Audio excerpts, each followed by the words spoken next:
السلام علیکم ورحمۃ اللہ وبرکاتہ۔ ان الحمد للہ نحمده ونستعینه ونستغفره ونؤمن به ونتوکل علیہ ونعوذ باللہ من شرور انفسنا وسیئات اعمالنا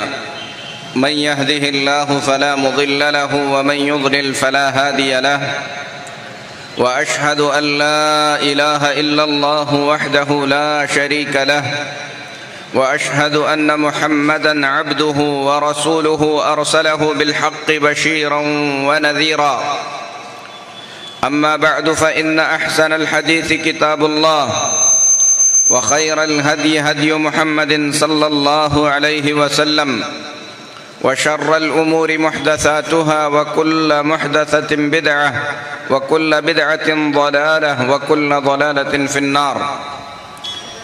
يا أيها الذين آمنوا اتقوا الله حق تقاته ولا تموتن إلا وأنتم مسلمون۔ يا أيها الناس اتقوا ربكم الذي خلقكم من نفس واحدة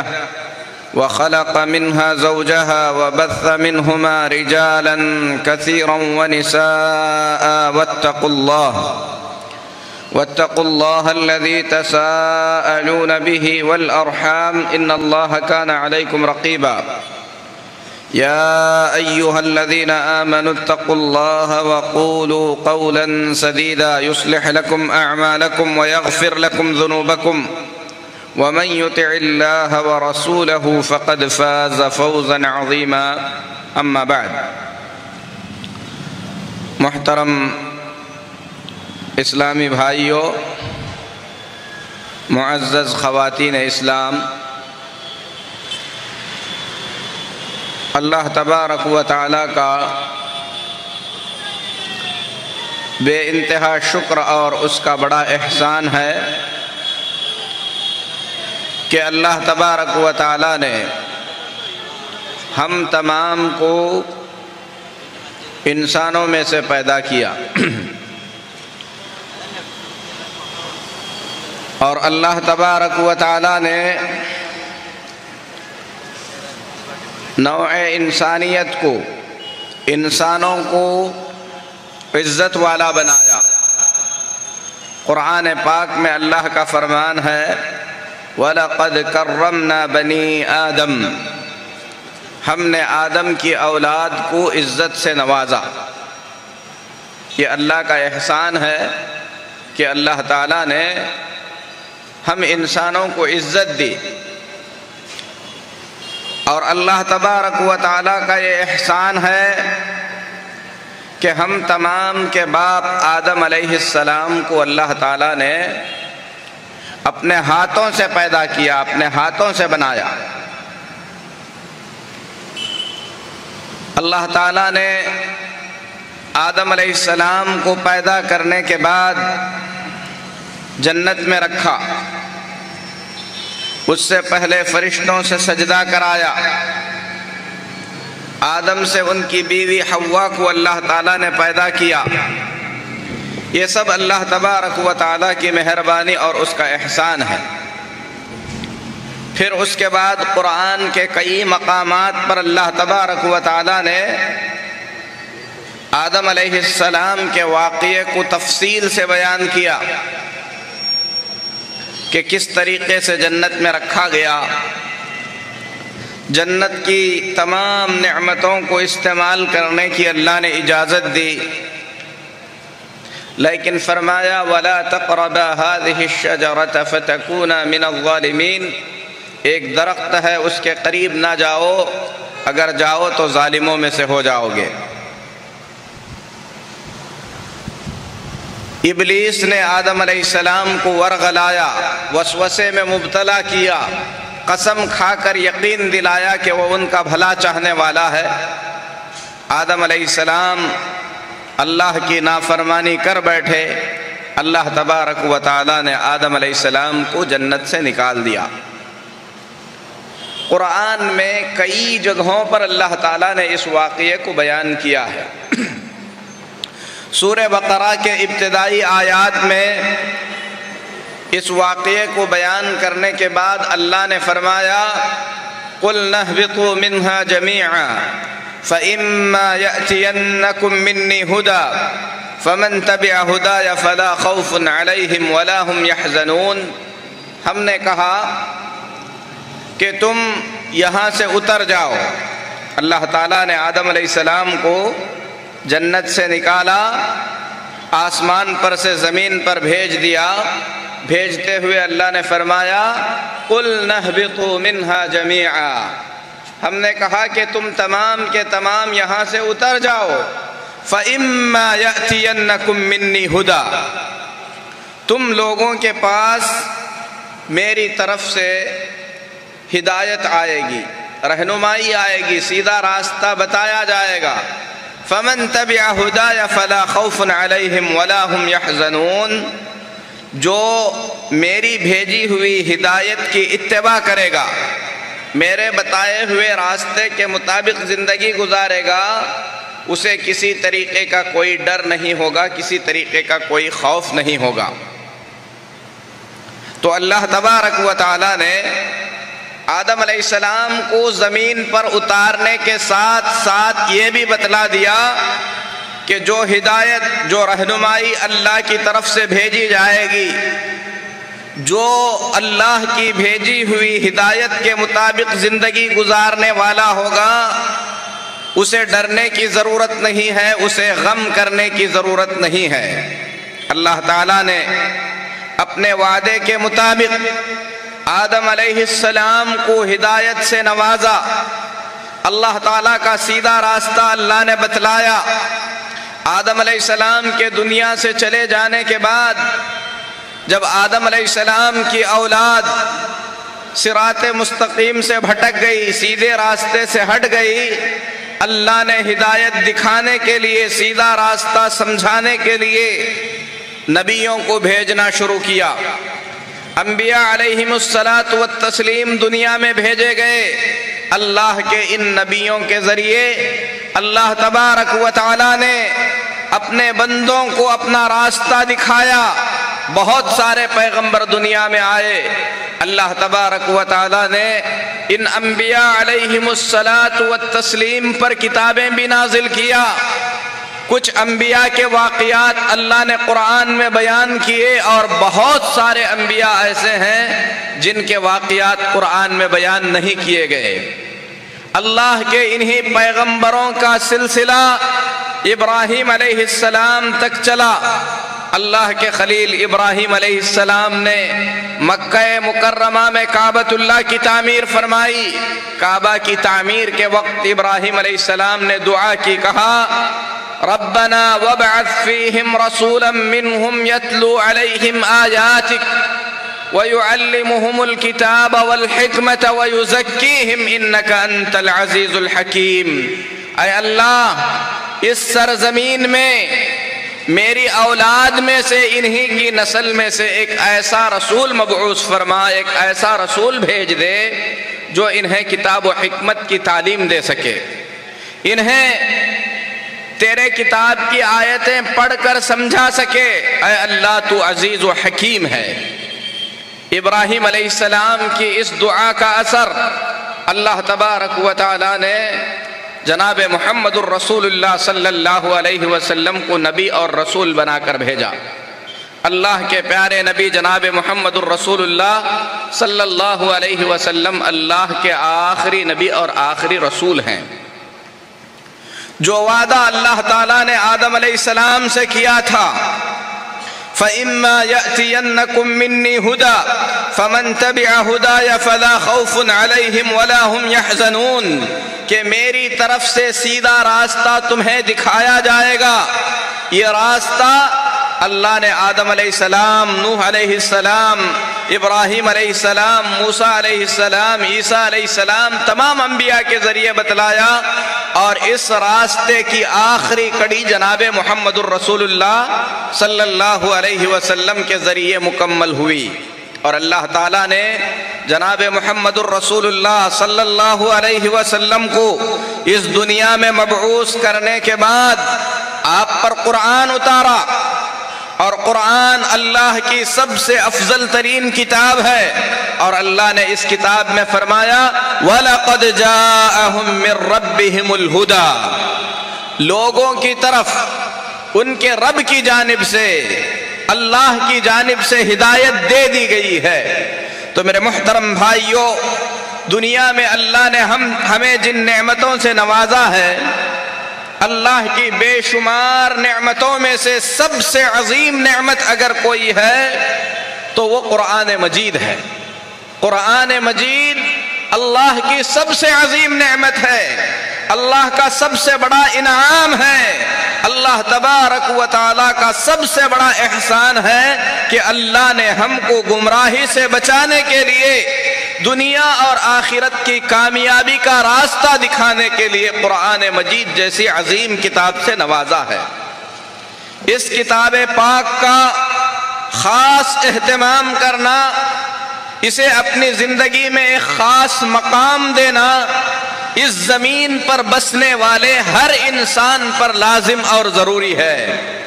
امام عبدالعزیز بن عبداللہ بن باز رحمۃ اللہ علیہ اس دور کے بڑے علماء میں سے ایک عالم ہیں۔ قرآن کریم کے بارے میں بیان کرتے ہوئے فرماتے ہیں فَالْوَاجِبُ عَلَى جَمِيعِ الْمُكَلَّفِينَ الْعَمَلُ بِهَذَا الْكِتَابِ، ہر مکلف پر، ہر اس شخص پر جو انسانوں میں سے ہے یا جنات میں سے ہے، جسے اللہ نے عقل سے نوازا ہے، بچپن کا دور گزر چکا ہے، پاگل اور دیوانہ نہیں ہے، مکلف ہے، تو اس پر ضروری ہے کہ وہ اس کتاب پر عمل کرے اور اس کتاب کے بتائے ہوئے راستے کے مطابق زندگی گزارے، اور اللہ سبحانہ و تعالیٰ نے جو باتیں اس کتاب میں بیان کیا ہے ان باتوں پر عمل کرے، جن باتوں سے اللہ نے اس کتاب میں روکا ہے ان باتوں سے رک جائے، اور اسی طریقے سے جناب محمد الرسول اللہ صلی اللہ علیہ وسلم کی تمام احادیث کو اپنی زندگی کے عمل میں لائے۔ میرے محترم بھائیوں، امام عبدالعزیز بن عبداللہ بن باز رحمۃ اللہ علیہ نے ایک یونیورسٹی میں جہاں پر کتاب و سنت کی تعلیم ہوتی تھی، وہاں پر آپ نے ایک بیان دیا۔ اس بیان میں آپ فرماتے ہیں وَأُوصِي الْجَمِيعَ بِالْعِنَایَةِ بِكِتَابِ اللَّهِ، میں تمام لوگوں کو اس بات کی نصیحت کرتا ہوں، اس بات کی وصیت کرتا ہوں کہ وہ قرآن مجید کا خصوصیت کے ساتھ اہتمام کریں، دِرَاسَةً وَتِلَاوَةً وَتَدَبُّرًا، قرآن کو پڑھیں، قرآن کی تلاوت کریں، قرآن پاک میں غور و فکر کریں، وَحِرْصًا عَلَى مَعْرِفَةِ الْمَعْنَى، اور میں مسلمانوں کو اور دنیا کے تمام انسانوں کو اس بات کی وصیت کرتا ہوں کہ قرآن کریم کے معانی اور مفہوم کو سمجھنے کی کوشش کریں، اس پر عمل کرنے کی کوشش کریں، قرآن کا جتنا حصہ وہ یاد کر سکتے ہیں، جتنی صورتیں یاد کر سکتے ہیں اتنی صورتیں یاد کریں۔ وَهُوَ أَعْظَمُ كِتَابٍ، کیونکہ اس زمین پر جتنی بھی کتابیں آئی ہیں، آنے والی ہیں، لکھی گئی ہیں، ان تمام کتابوں میں قرآن مجید سب سے عظیم کتاب ہے۔ وَأَصْدَقُ كِتَابٍ، قرآن مجید دنیا کی سب سے سچی کتاب ہے۔ اللہ سبحانہ و تعالیٰ نے اس کتاب پاک کو سارے انسانوں کے لیے رحمت بنا کر اتارا ہے۔ اس کتاب میں شفا ہے ان تمام بیماریوں کی جو بیماریاں انسانوں کے دلوں میں جنم لیتی ہیں، اور اللہ تبارک و تعالیٰ نے جس طریقے سے قرآن کو شفا بنایا، رحمت بنایا، اسی طریقے سے جناب محمد الرسول اللہ صلی اللہ علیہ وسلم کو بھی اللہ تبارک و تعالیٰ نے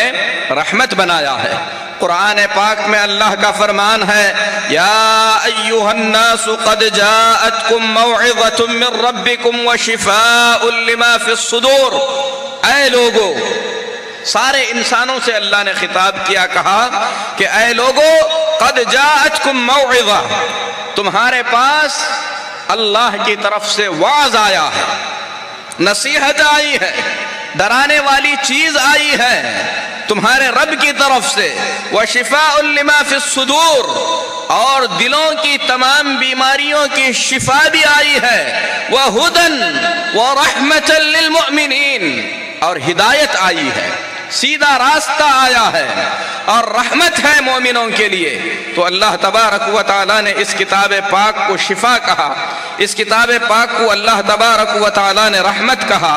اسی لیے عبدالعزیز بن عبداللہ بن باز رحمہ اللہ فرماتے ہیں، چاہے پڑھنے والا ہو یا پڑھانے والا، چاہے کسی بھی کام کے اندر لگا ہوا کوئی بھی آدمی کیوں نہ ہو، اس کو چاہیے کہ کتاب اللہ قرآن کریم کو خاص مقام دے، اسے پڑھے، اسے اپنی زندگی کے اندر اپنائے، کیونکہ یہ قرآن اپنے بارے میں خود فرماتا ہے ان ھذا القرآن یہدی للتی ہی اقوم، یہ قرآن ایسے چیزوں کا راستہ بتاتا ہے جو سب سے صحیح ہے۔ قل هو للذین آمنوا ھدی وشفاء، اے نبی صلی اللہ علیہ وسلم آپ بتا دیجئے کہ یہ قرآن ایمان والوں کے لیے ہدایت ہے، یہ قرآن ایمان والوں کے لیے شفا ہے۔ میرے محترم بھائیوں، یہ کتاب اتنی مختصر ہونے کے باوجود اتنی کامل ہے کہ اس کتاب میں اللہ تبارک و تعالیٰ نے دنیا کے سارے علوم بیان کر دیے۔ اللہ فرماتا ہے وَنَزَّلْنَا الْكِتَابَ تِبْيَانًا لِكُلِّ شَيْءٍ، ہم نے کتاب اتارا، اور کتاب ایسی اتاری جو تمام چیزوں کو کھول کر بیان کرتی ہے۔ وَهُدًى وَرَحْمَةً وَبُشْرَى لِلْمُؤْمِنِينَ، اور یہ کتاب ہدایت ہے، یہ کتاب رحمت ہے، یہ کتاب خوشخبری دینے والی ہے، بشارت دینے والی ہے مسلمانوں کے لیے۔ ہم تمام کو چاہیے کہ اس کتاب کی جتنی زیادہ ہو سکے اس کی ہم تلاوت کریں، اسے پڑھیں۔ قرآن پاک میں اللہ تعالیٰ نے فرمایا وَاتْلُ مَا أُوحِيَ إِلَيْكَ مِنَ الْكِتَابِ، اے محمد صلی اللہ علیہ وسلم ہم نے آپ کی طرف کتاب میں جو کچھ بھی اتارا ہے اس کی آپ تلاوت کیجئے۔ وَاتْلُ مَا أُوحِيَ إِلَيْكَ مِنْ كِتَابِ رَبِّكَ، دوسرے مقام پر اللہ فرماتا ہے اے نبی صلی اللہ علیہ وسلم آپ تلاوت کیجئے ان چیزوں کی جو چیزیں آپ کے رب نے کتاب میں آپ پر اتاری ہیں۔ اللہ کے نبی صلی اللہ علیہ وسلم سے اللہ نے اس کتاب پاک میں کہلوایا، فرمانے کے لیے کہا اُمِرْتُ أَنْ أَكُونَ مِنَ الْمُسْلِمِينَ، مجھے اس بات کا حکم دیا گیا ہے کہ میں اللہ کے حکم کا پابند ہو جاؤں، مسلمان ہو جاؤں۔ وَأَنْ أَتْلُوَ الْقُرْآنَ، اور مجھے اس بات کا حکم دیا گیا ہے کہ میں قرآن مجید کی تلاوت کروں۔ تو قرآن میں کئی مقامات پر اللہ تعالیٰ نے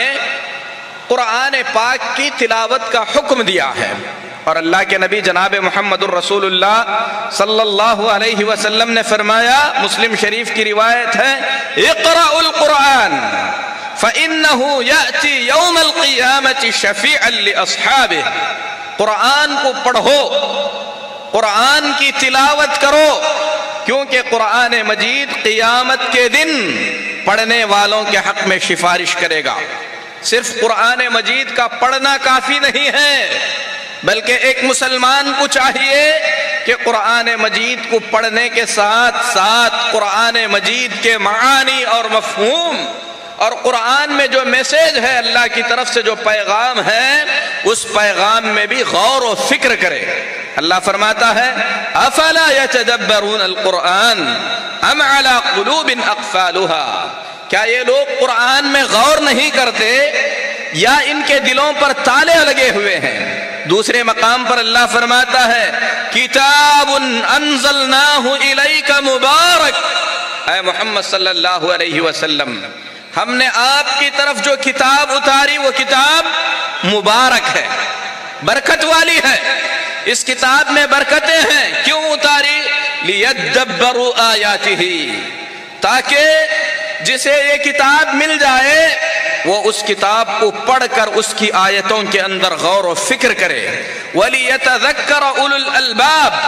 اور ہم نے یہ کتاب اتاری تاکہ اس کتاب میں غور و فکر کرنے کے ساتھ ساتھ اس میں جو باتیں نصیحت کی ہیں ان باتوں کو اپنی زندگی کے اندر اپنائے۔ تو میرے محترم بھائیوں، ذرا سوچیں، ساتوں آسمان سے اس سے اوپر عرش والا اللہ، ایسا رب، ایسی ذات، اتنی عظمت والا، اتنی شان والا، جس کی عزت اور شان اور عظمت اور جلال کو کوئی بیان نہیں کر سکتا۔ پیارے نبی جناب محمد الرسول اللہ صلی اللہ علیہ وسلم فرماتے ہیں، قیامت کے دن جب اللہ تبارک و تعالی فیصلے کے لیے آئے گا اور میں اللہ رب العالمین کو دیکھ کر سجدے میں گر جاؤں گا، اور جب تک اللہ کی مرضی ہوگی اس وقت تک میں سجدے میں گرا رہوں گا۔ آگے فرماتے ہیں اللہ کے نبی صلی اللہ علیہ وسلم، اس وقت اللہ تبارک و تعالی اپنی کبریائی، اپنی بڑائی، اپنی تعریف، اپنی حمد و ثنا کے ایسے کلمات مجھے سکھائے گا جو اس وقت تک اپنے مخلوقات میں سے کسی کو نہیں سکھائی گئی ہیں۔ اللہ اکبر! اللہ کی شان، اللہ کی عظمت، اللہ کی کبریائی بیان سے زیادہ اونچی ہے۔ وَلَا يُحِيطُونَ بِهِ عِلْمًا، اللہ تبارک و تعالی کیسا ہے، اس کی بڑائی کتنی ہے، اسے ہم تصور بھی نہیں کر سکتے۔ اس کا عرش، اللہ کا عرش اتنا عظیم ہے۔ عبداللہ بن عباس رضی اللہ تعالی عنہ آیت کریمہ کی تفسیر، وسع کرسیہ السماوات والارض، اس کی کرسی آسمانوں اور زمینوں سے بھی زیادہ وسیع ہے۔ اس آیت کریمہ کی تفسیر میں لکھتے ہیں، اللہ تبارک و تعالی کی کرسی، اس سے مراد موضع القدمین، تخت کے سامنے پاؤں رکھنے کے لیے بادشاہ کا جو پائیدان ہوتا ہے، پیر رکھنے کے لیے جو بنایا جاتا ہے، اسے کہتے ہیں عربی میں کرسی۔ السماوات والارض، اللہ کی کرسی آسمانوں اور زمینوں سے بھی زیادہ وسیع اور کشادہ ہے۔ اگر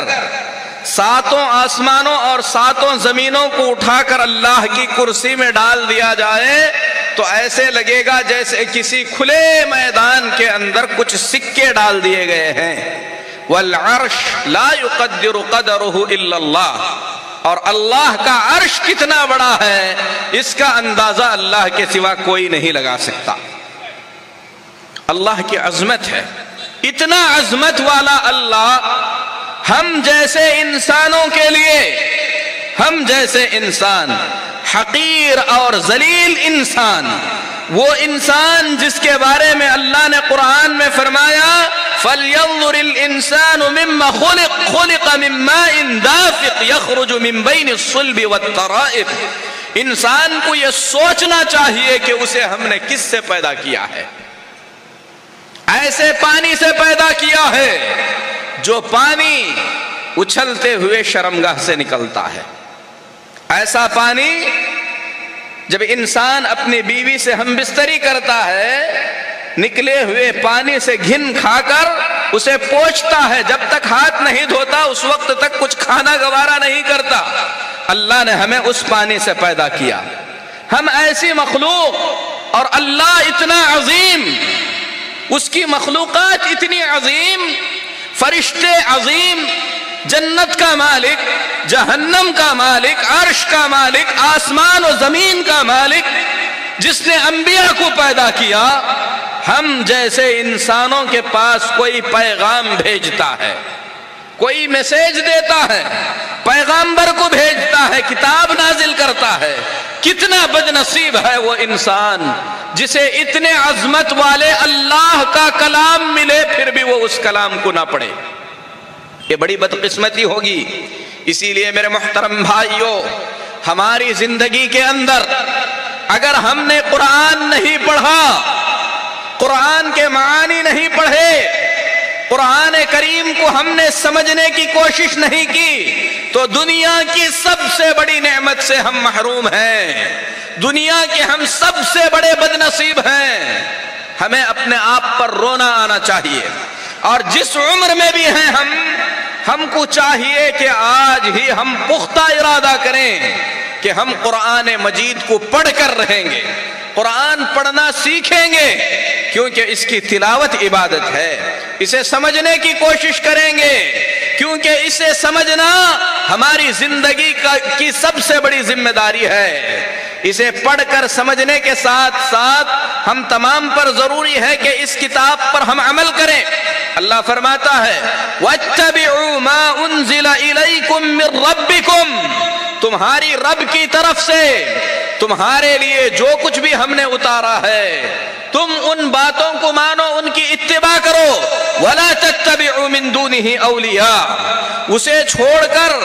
دوسروں کی بات کے پیچھے نہ پڑو۔ قَلِيلًا مَا تَذَكَّرُونَ، تم لوگ کتنا کم نصیحت حاصل کرتے ہو۔ اور اللہ نے اپنے نبی صلی اللہ علیہ وسلم سے فرمایا وَاتَّبِعْ مَا أُوحِيَ إِلَيْكَ مِن رَّبِّكَ، اے نبی صلی اللہ علیہ وسلم آپ ان باتوں کی اتباع کیجئے جو باتیں آپ کی طرف آپ کے رب کی جانب سے اتاری گئی ہیں۔ میرے محترم بھائیوں، اگر ہم نے قرآن مجید کو اپنی زندگی کے اندر چھوڑ دیا، قرآن کی اس آیت پر غور کریں۔ اللہ فرماتا ہے وَقَالَ الرَّسُولُ يَا رَبِّ إِنَّ قَوْمِ اتَّخَذُوا هَذَا الْقُرْآنَ مَهْجُورًا، اور رسول کہیں گے، اللہ کے نبی صلی اللہ علیہ وسلم شکایت کریں گے، کہیں گے اے میرے رب، میری قوم نے قرآن کو چھوڑ دیا تھا۔ امام ابن کثیر رحمت اللہ علیہ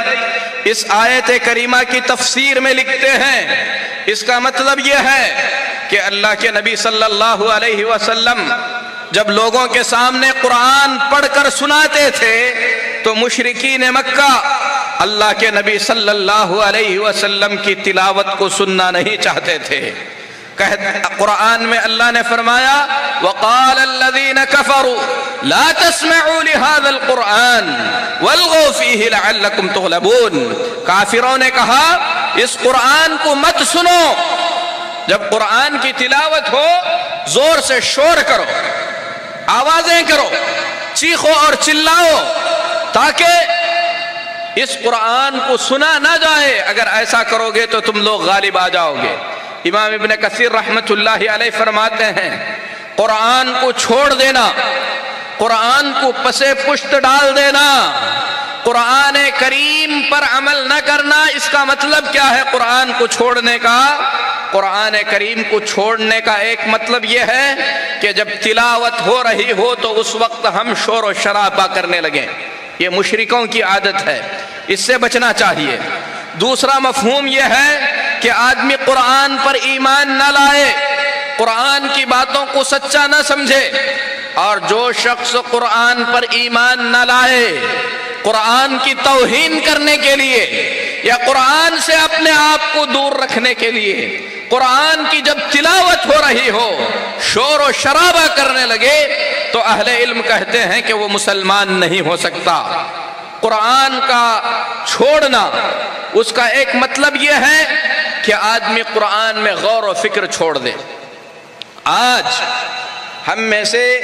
بہت سے ایسے لوگ ہوں گے جو فجر کے بعد جب تک نیوز پیپر نہیں پڑھیں گے اس وقت تک ہمیں چین نہیں آئے گا۔ وہ ہماری زندگی کا ایک ضروری کام ہو گیا ہے، نیوز دیکھنا، نیوز پڑھنا ہماری زندگیوں میں کا ضروری کام ہو گیا ہے۔ ہر شخص کے لیے اس کے پاس وقت ہے، پیپر خریدتا ہے، پڑھتا ہے۔ اگر پیپر نہیں خریدتا، نیوز دیکھنے کے لیے نیوز چینل ضرور ہوتا ہے، بری بات نہیں ہے، لیکن اگر آپ نیوز دیکھتے اور پڑھتے ہیں اس کے لیے آپ کے پاس وقت ہے، قرآن پڑھنے کے لیے وقت نہیں ہے، قرآن پڑھنے کے لیے آپ کے پاس موقع اور فرصت نہیں ہے، تو آپ کا دل مر چکا ہے۔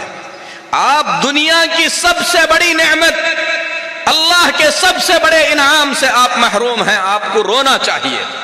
گڑ گڑانا چاہیے، اللہ کے سامنے معافی مانگنا چاہیے، وقت نکالنا چاہیے تاکہ قرآن کریم کی تلاوت کر سکیں، قرآن میں تدبر کر سکیں۔ قرآن کریم کو چھوڑنے کا مطلب ہے قرآن میں غور و فکر کرنا چھوڑ دینا۔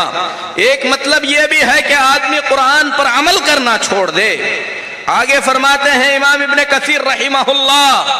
قرآن کریم کو چھوڑنے کا مطلب ہے العدول عنہ، قرآن کریم کو نیگلیکٹ کر دینا، قرآن کریم کا اہتمام نہ کرنا، الی غیرہ من شعر او قول او غناء او کلام، اس کی جگہ پر شعر شاعری سننا، اس کی جگہ پر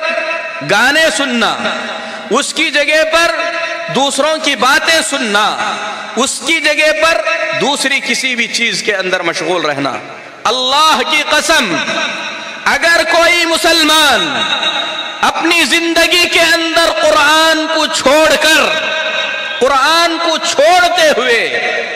دنیا کے فائدے سے فائدے کا علم حاصل کرتا ہے، ڈاکٹری کا علم حاصل کرتا ہے، انجینئرنگ کا علم حاصل کرتا ہے، سائنس کا، ٹیکنالوجی کا،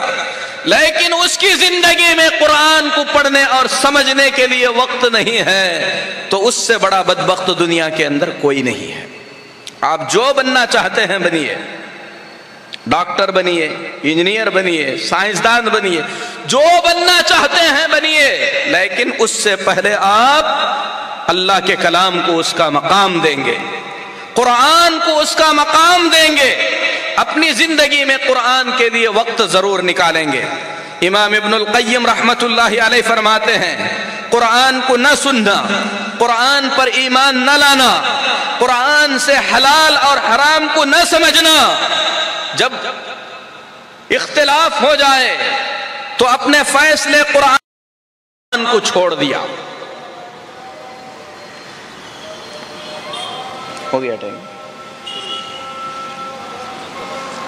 10 منٹ ہے۔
السلام علیکم ورحمۃ اللہ وبرکاتہ۔ ಪ್ರಿಯ ಸಹೋದರರೇ, ಕಾರ್ಯಕ್ರಮ ಮುಗಿದ ಬಳಿಕ 9 ಗಂಟೆಗೆ ಮಸೀದಿಯಲ್ಲಿ ಜಮಾಅತ್ನ ವ್ಯವಸ್ಥೆಯನ್ನು ಸಹ ಮಾಡಲಾಗಿದೆ ಇನ್ಶಾ ಅಲ್ಲಾಹ್।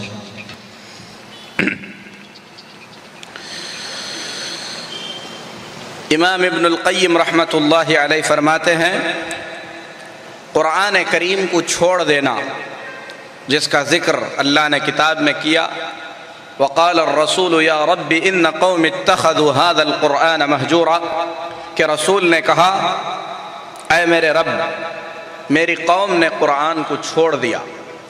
اس کا مفہوم کیا ہے؟ اس کے مفہوم میں ایک بات یہ بھی ہے کہ آدمی قرآن کریم سے شفا حاصل کرنا چھوڑ دے، اور شفا ان تمام بیماریوں سے بھی ہے جو دل میں ہیں، دل کی بیماریاں، کفر کی بیماری، نفاق کی بیماری، وسوسے کی بیماری، ان تمام بیماریوں سے بھی شفا ہے۔ اسی طریقے سے قرآن کریم تمام ظاہری بیماریوں سے بھی شفا ہے۔ آدمی کو چاہیے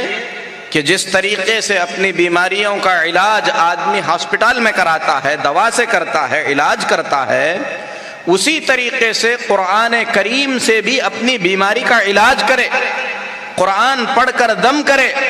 وَنُنَزِّلُ مِنَ الْقُرْآنِ مَا هُوَ شِفَاءٌ وَرَحْمَةٌ، اللہ نے فرمایا ہم نے قرآن کو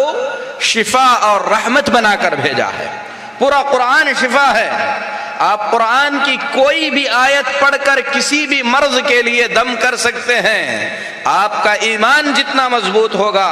آپ کا توکل جتنا ہوگا،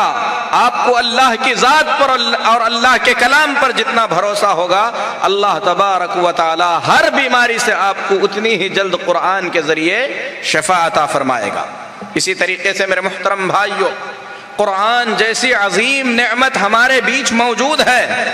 اور یہ اتنی عظیم نعمت ہے، قرآن پاک میں اللہ تعالیٰ فرماتا ہے لو انزلنا هذا القرآن على جبل لرأيته خاشعا متصدعا من خشية الله وتلك الأمثال نضربها للناس لعلهم يتفكرون۔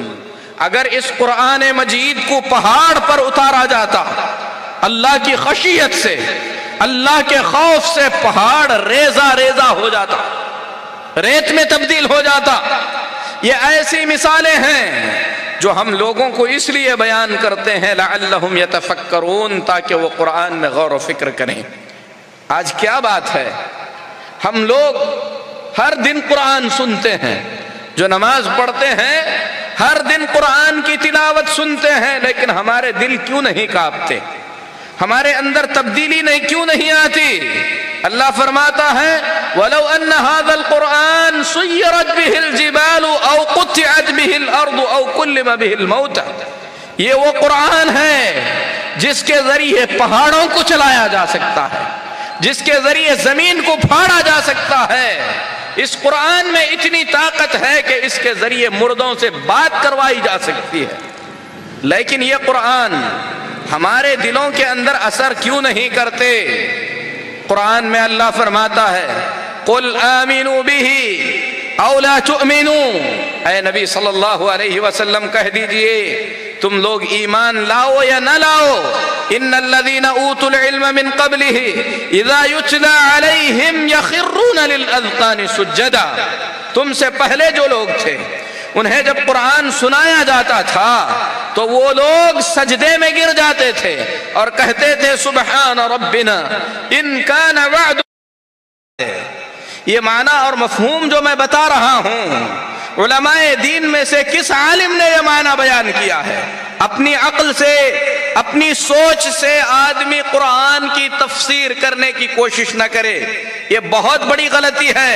اللہ فرماتا ہے فَمَنْ أَظْلَمُ مِمَّنِ افْتَرَى عَلَى اللَّهِ كَذِبًا، اس سے بڑا ظالم کون ہو سکتا ہے جو اللہ تبارک و تعالیٰ پر جھوٹ گھڑتا ہے؟ اور جو شخص قرآن کی بغیر علم کے تفسیر کرے گا وہ اس آیت کریمہ کی تفسیر، اس آیت کریمہ کے اندر داخل ہو جائے گا۔ اسی طریقے سے ایک حدیث شریف، مسلم شریف کی حدیث ہے، عبداللہ بن عمرو بن عاص رضی اللہ تعالیٰ عنہ فرماتے ہیں میں اللہ کے نبی صلی اللہ علیہ وسلم کے پاس دوپہر کے وقت آیا، دو آدمیوں کی آواز بلند ہو رہی تھی، دو آدمی کسی آیت کے مفہوم کو لے کر لڑ رہے تھے۔ اللہ کے نبی جناب محمد الرسول اللہ صلی اللہ علیہ وسلم کا مبارک چہرہ غصے سے سرخ ہو گیا، آپ صلی اللہ علیہ وسلم کے چہرے میں غصہ دکھائی دینے لگا۔ غصے کی حالت میں آپ نے فرمایا انما ہلک من کان قبلکم باختلافہم فی کتاب اللہ، تم سے پہلے لوگوں کی تباہی اور بربادی اسی لیے ہوئی کہ وہ اللہ کی کتاب میں اختلاف کیا کرتے تھے۔ اس معنی کی حدیثیں بہت زیادہ ہیں۔ یہی وجہ ہے کہ صحابہ کرام رضی اللہ تعالی عنہم اجمعین سے اگر کوئی شخص قرآن کریم کی کسی آیت کا مفہوم پوچھتا اور وہ انہیں معلوم نہ ہوتا تو ہرگز بیان نہیں کرتے تھے۔ ابو بکر صدیق رضی اللہ تعالی عنہ سے کسی نے کسی آیت کے مفہوم کے بارے میں پوچھا تو ابو بکر صدیق رضی اللہ تعالی عنہ پریشان ہو گئے، کہنے لگے ایو سماء تظلنی وای ارض تقلنی وأین اذهب وماذا افعل اذا قلت فی کتاب اللہ بما لیس لی به علم۔ کون سا آسمان مجھے پناہ دے گا، کون سی زمین مجھے اپنے اوپر رہنے دے گی، میں کہاں جا کر بچ سکوں گا، کیا کر کے بچ سکوں گا اگر اللہ کی کتاب کے بارے میں کوئی ایسی بات کہوں جس کا مجھے علم نہیں ہے۔ آج بغیر سرٹیفکیٹ کے کوئی آپریشن نہیں کر سکتا، انجینئر کی ڈگری کے بغیر کوئی کسی بلڈنگ کا پلان نہیں بنا سکتا، لیکن بغیر علم کے ہر آدمی خطیب بن کر، بغیر علم کے ہر آدمی مفتی بن کر، بغیر علم کے ہر آدمی عالم بن کر فتویٰ دینے کے لیے کھڑا ہو جاتا ہے۔ اگر بغیر ڈگری کے کوئی گھر کا پلان بنائے گا تو زیادہ سے زیادہ وہ گھر گر جائے گا، اگر بغیر سرٹیفکیٹ کے کوئی کسی کا آپریشن کرے گا تو زیادہ سے زیادہ اس کی موت ہو جائے گی، لیکن بغیر علم کے اللہ کے دین کے بارے میں اگر زبان کھولے گا تو اس کی آخرت کو برباد کر دے گا، اسے جنت سے محروم کر کے ہمیشہ کا جہنمی بنا دے گا۔ یہ نقصان سب سے بڑا نقصان ہے۔ اسی لیے اللہ کے پیارے حبیب جناب محمد الرسول اللہ صلی اللہ علیہ وسلم نے کھلے الفاظ میں فرمایا کہ یہ دین، یہ علم ایک دین ہے، اس دین کو آپ جہاں سے لے رہے ہیں پہلے اس چیز کو دیکھیں، صحیح لوگوں سے علم لیں، صحیح طور پر علم حاصل کریں، قرآن کا اہتمام کریں، معتبر تفاسیر پڑھیں، اچھے اہل علم کے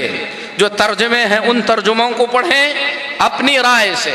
اپنی سوچ سے، اپنی سمجھ سے، بغیر علم کے فتویٰ بازی سے دور رہیں، ایسے لوگوں سے دور رہیں جو بغیر علم کے اپنی جہالت اور نادانی کی وجہ سے لوگوں کو گمراہی کے راستے کی طرف لے جاتے ہیں۔ قرآن کریم اپنے ماننے والوں کو دعوت دیتا ہے، اگر آپ ایمان والے ہیں صرف ابتدائی سورہ بقرہ کی ابتدائی 5 آیات پڑھیں، ان 5 آیتوں میں اللہ تبارک و تعالی نے ان خوش نصیب بندوں کا ذکر کیا ہے جو قرآن سے فائدہ اٹھا سکتے ہیں۔ 5 آیتیں اور اس کا ترجمہ بیان کر کے اپنی بات ختم کرتا ہوں۔ اللہ فرماتا ہے الف لام میم ذالک الکتاب لا ریب فیہ، الف لام میم یہ کتاب، اس میں کوئی شک نہیں ہے، ھدی للمتقین، یہ کتاب متقیوں کے لیے ہدایت ہے۔ کس کے لیے ہدایت ہے؟ متقیوں کے لیے۔ اور آگے اللہ نے متقیوں کی صفات بتائی، الذین یؤمنون بالغیب، ان کی پہلی خوبی یہ ہے کہ وہ غیب پر ایمان لاتے ہیں، وَيُقِيمُونَ الصَّلَاةَ، نماز قائم کرتے ہیں، وَمِمَّا رَزَقْنَاهُمْ يُنْفِقُونَ، جو اللہ نے روزی عطا کیا ہے اس میں سے خرچ کرتے ہیں، وَالَّذِينَ يُؤْمِنُونَ بِمَا أُنزِلَ إِلَيْكَ وَمَا أُنزِلَ مِن قَبْلِكَ وَبِالْآخِرَةِ هُمْ يُوقِنُونَ، اے نبی صلی اللہ علیہ وسلم جو کچھ ہم نے آپ پر اتارا ہے اس پر بھی ایمان لاتے ہیں، جو آپ سے پہلے پیغمبروں پر اتارا گیا اس پر بھی ایمان لاتے ہیں، اور آخرت پر یہی لوگ ایمان لانے والے ہیں۔ تو میرے محترم بھائیوں، متقیوں کے لیے قرآن ہدایت ہے، اور متقی ایمان اور عمل صالح والا ہوتا ہے۔ اگر حقیقت میں قرآن سے فائدہ اٹھانے کا دل کرتا ہے تو ہم کو چاہیے کہ ہمارے ایمان کا ہم حساب لیں، اسی طریقے سے اپنے عمل کو ہم سدھاریں، اللہ سے دعا بھی کریں، اور معتبر اہل علم کی کتابوں سے قرآن کا صحیح علم حاصل کرنے کی ہم کوشش کریں۔ اور بڑی خوشی کی بات ہے کہ آج کے اجلاس میں ایک عظیم کتاب المصباح المنیر، جو کہ امام ابن کثیر رحمت اللہ علیہ کی تفسیروں میں سے سید التفسیر جسے کہا جا سکتا ہے، معصور تفسیر، صحابہ تابعین کے نقش قدم پر چلتے ہوئے جو تفسیر لکھی گئی، اسی کتاب کا خلاصہ المصباح المنیر کا آخری حصہ 30واں جز جو ہے، جو عربی زبان میں تھا، کچھ لوگوں نے کنڑی زبان میں کیا ہے، آپ تمام کو چاہیے جو کنڑا جانتے ہیں لے کر اسے پڑھیں۔ تفسیر سعدی ہو گیا، تفسیر ابن کثیر ہو گیا، تفسیر احسن البیان ہو گیا، ایسی تفاسیر اردو میں میسر ہیں جو قرآن کی صحیح تفسیر بیان کرتی ہیں۔ اگر کوئی قرآن سے استفادہ کرنا چاہتا ہے ان تفسیروں کو پڑھے، اپنی رائے سے فتویٰ بازی سے بچے۔ اللہ سے دعا ہے اللہ ہمارے زندگیوں میں قرآن کو فائدہ مند بنائے، قرآن سے اللہ تبارک و تعالی ہمیں ہدایت عطا فرمائے، قرآن کو اللہ تعالی ہمارے لیے حجت بنائے، اللہ تبارک و تعالی گمراہی سے محفوظ رکھے۔ اقول قولی ھذا واستغفر اللہ لی ولکم ولسائر المسلمین فاستغفروہ انہ هو الغفور الرحیم۔